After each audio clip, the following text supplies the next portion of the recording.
पौराणिक, ऐतिहासिक, सांस्कृतिक, राजकीय वारसा लाभलेल्या अमरावतीची उज्ज्वल परंपरा आहे।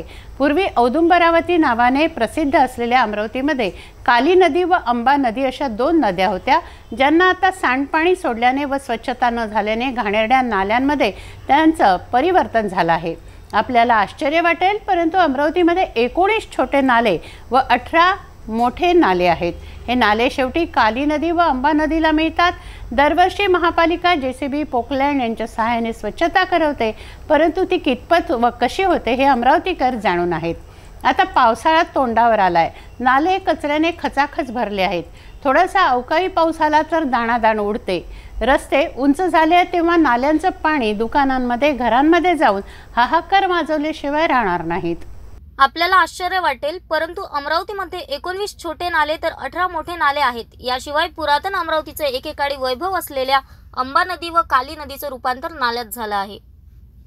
पावसाळा तोंडावर आलाय, परंतु शहरातील कोणत्याही नाल्याची अद्याप स्वच्छता झालेली नाही। म्हणायला दरवर्षी अमरावती महापालिका स्वतः जेसीबी व पोकलँडने स्वच्छता करवते, परंतु मनपा कर्मचारी आपल्या कामात किती दक्ष आहेत हे सगळेच जण जाणतात। नाल्यांमध्ये कचरा टाकला जातो, त्यामुळे प्रवाहाला जागाच राहत नाही।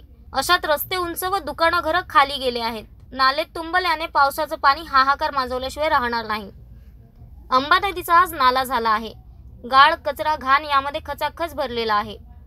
ज्या नदीच्या तीरावर तपस्वी जनार्दन स्वामी राहत, आई अंबा व एकविरेच्या वास्तव्याने पुनीत झालेली नदी आज नाला बनली आहे।